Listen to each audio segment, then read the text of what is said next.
parents sorciers. Chacun a son sorcier dans la famille. Moi aussi j'en ai. À chacun son sorcier. Mais la loi d'honneur nous recommande d'honorer nos parents. La dernière fois tu as acheté le cadeau à ton père, c'était quand?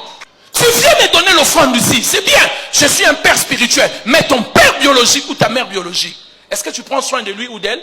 Il y a une part pour le parent. Il y a une part pour le parent. Ephésiens 6, 1 jusqu'à 3. Enfants, obéissez à vos parents. Ainsi vous allez faire quoi? Vivre longtemps. Tu n'es pas encore parent pour savoir c'est quoi la puissance d'un parent. Je respecte les parents depuis que moi-même je suis parent. Demandez à ceux qui sont des parents comment ils font comme ça pour que leurs enfants mangent, pour qu'ils partent à l'école. Maintenant toi tu deviens parent, tu négliges ton père ou ta mère. Et puis maintenant tu as un petit diplôme d'état. Comme ton père n'a pas étudié, tu dis à ton papa, tu ne comprends rien. Tu n'es pas un fils digne. Comment ça ton père ne comprend rien? Il t'a nourri depuis ta naissance. Il faisait comment pour te nourrir? Et tu te permets de lui dire, papa, vous n'avez pas étudié, vous ne comprenez rien. Tu attires la malchance et la pauvreté. Écoutez ces petits secrets. Nous sommes une église qui croit au combat spirituel. Nous frappons spirituellement tout le monde. Mais physiquement, je ne peux pas frapper mes parents. Le combat est spirituel, le combat n'est pas physiquement. Je ne lui manquerai pas de respect comme ça parce que j'ouvre une porte pour que l'ennemi me réclame. Mais spirituellement, là, je peux attaquer. Mais physiquement, il y a la loi d'honneur. Je dois honorer mes parents.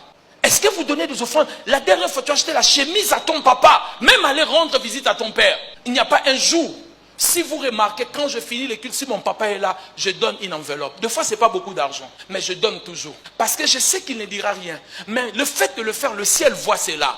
Dans Genèse, je crois, 27, Isaac dit à son fils Ésaü, prépare-moi la nourriture comme j'aime parce que je m'approche vers ma mort, afin que mon âme te bénisse, mon fils.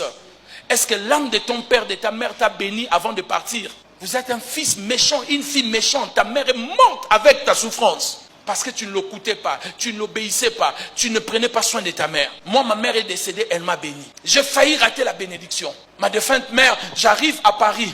Elle apprend que j'étais à Paris, je ne suis pas venu à Bruxelles, la rendre visite. Maman se fâche. Maman me dit, toi tu viens vraiment ici. Tu rentres à Kinshasa sans venir me voir. Un jour je vais mourir. Et qu'est-ce que tu feras? Je pris des paroles à la légère. Un de mes beaux-frères m'a dit, petit, il n'y a rien de plus meilleur dans la vie comme maman. Moi j'ai perdu ma mère, je sais ce que je t'ai dit. Je venais de faire une affaire. J'ai pris l'argent, j'ai envoyé à ma mère. J'ai envoyé une copine de ma femme. J'ai dit, va remettre l'argent à ma mère, main propre, parce que si j'envoie par des personnes interposées, l'argent ne va pas arriver. Maman, quand elle a pris l'argent, elle a commencé à chanter, elle a commencé à danser. Vous connaissez les mamans africaines. Moussa Koli, le prophète de Dieu.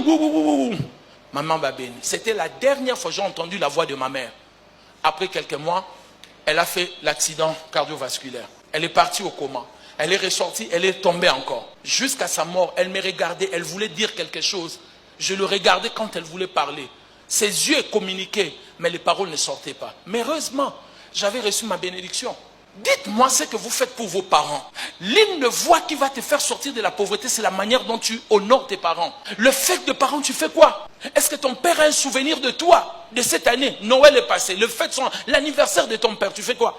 Moi, j'ai toutes les raisons du monde pour ne pas prendre soin de mon père. Vous m'excuserez de vous dire cela comme ça. Vous connaissez au moins mon histoire. Mais ma mère me l'avait dit. Elle m'avait dit, ton père t'a négligé, c'est toi qui vas l'enterrer. C'est toi qui vas prendre soin de lui quand il sera vieux. Et c'est ce qui est arrivé. Et je prendrai soin de mon père jusqu'à la fin, jusqu'à son dernier jour. Parce que je sais, la Bible dit, c'est lui qui maudit son père. Dieu éteindra sa lumière même dans les ténèbres. Tu n'as aucun respect pour tes parents. Tu respectes le pasteur. Daddy. Na papa botayote. Tu as ton père qui est vivant. Honore ton père. Il y a même des gens, toi tu es mon daddy, moi vraiment mon père biologique, c'est faux. C'est faux. Ne me fais pas entrer dans ces combats-là. Si tu as perdu ton père biologique, oui, je peux devenir comme ton père. Mais s'il est vivant, va prendre soin de ton père biologique. Deuxième sorte d'offrande que nous négligeons. L'église a toujours parlé de l'offrande de pasteur, mais l'église ne parle pas très souvent des offrandes des parents. Allez voir ton père aujourd'hui. Fais du bien à ton père. Sors avec ton père comme si c'était ton mari. Vous partez en ville, vous mangez. Ton père a vu la ville il y a 7 mois, même 7 ans. Parce qu'il n'a pas de moyens. Depuis que les hamburgers sont arrivés à qui papa n'a jamais mangé, prends ton père. Lui te prenait quand tu étais enfant, vous sortez. Prends-lui aujourd'hui comme ça. Tu pars avec ton père en ville, rien que vous deux. Vous mangez, vous rigolez, vous blaguez. Ce sont des choses. Quand il sera ému. Il va faire sortir la profondeur de la bénédiction et il va parler sur ta vie. Et beaucoup de gens ne le font pas. Tu montes contre ton père, contre ta mère, vous vous disputez, vous insultez papa, insultez maman. N'entrez pas dans ces histoires, mes chers amis, ce que je vous dis. N'allez pas en guerre contre tes parents, tu ne gagneras pas. Dieu n'est pas bête, il sait pourquoi tu es passé par là. Dans cette famille de sorciers, n'allez pas dans les combats comme ça. Va spirituellement, mais pas physiquement. Qui m'a dit amen?